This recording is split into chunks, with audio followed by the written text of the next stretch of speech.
This is the lineup discussion I did not think we would be having at this point in the year.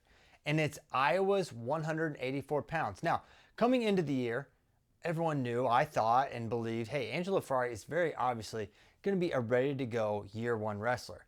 But given Iowa's talent at 74 and 84 with Nelson Brands, Gabe Arnold, Patrick Kennedy, it felt like Angelo was more of a luxury than a necessity for this year.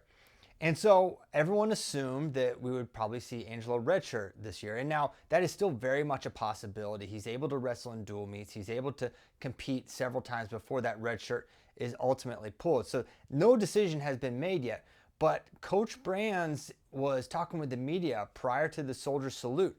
And he was asked point blank about this situation at 184 pounds. And while I didn't expect him to say, hey, yeah, Angelo's redshirting no matter what, he did say, hey, we have two really good options there. A lot of things have to happen before basically we decide.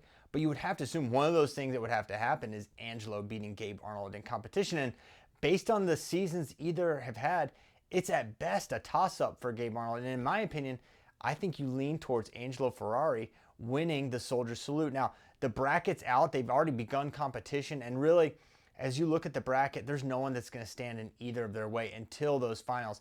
Angelo, interestingly, is the number one seed. Gabe is the number two. Gabe has a lot more elite wins, but it's Angelo that got the one seed. I find that interesting. I don't know if it means anything at all, but it is notable.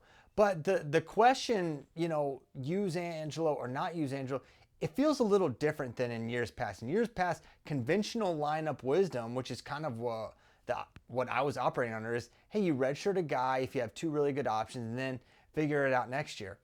But now it's so much more about, if they're ready to go, you want to use them. And that was my whole point for last year with using Gabe Arnold. I thought Gabe Arnold was unquestionably Iowa's best, 74 or 84. They elected to redshirt Gabe Arnold. Whether that was Gabe that wanted to redshirt or the staff made that decision or was a collective thing, I'm not sure who was really leaning towards redshirt. But the bottom line was they didn't use their best 84 last year because it was Gabe Arnold, right?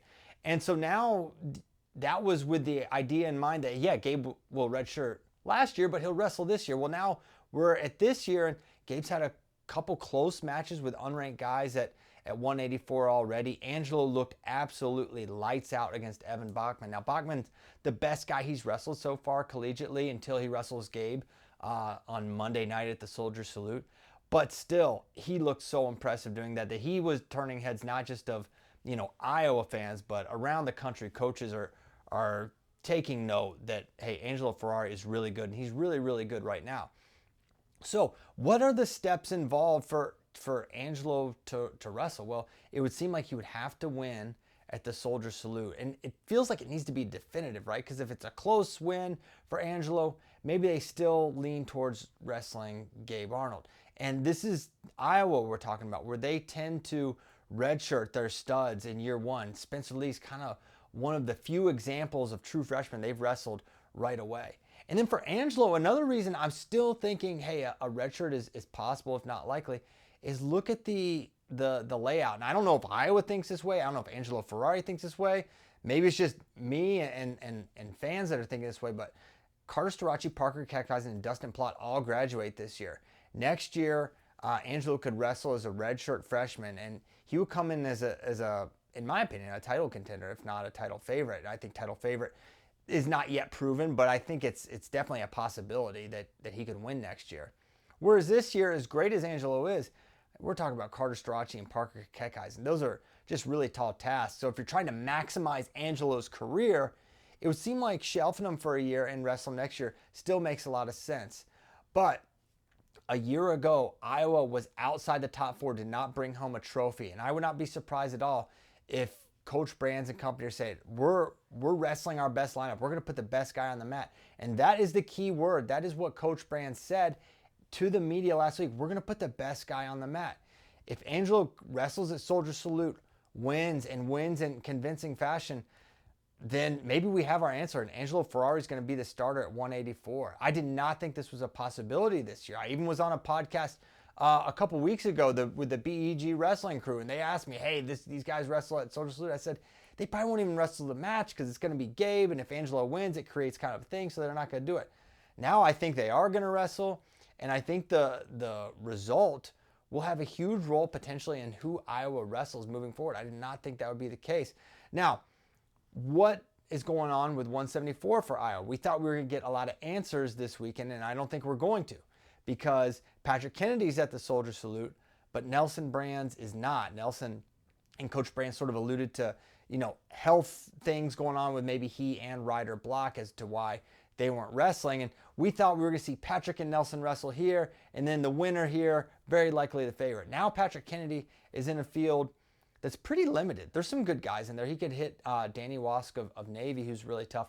But there's nothing for Patrick to really put his stamp on the weight class and get that separation, because he can't wrestle Nelson Brands.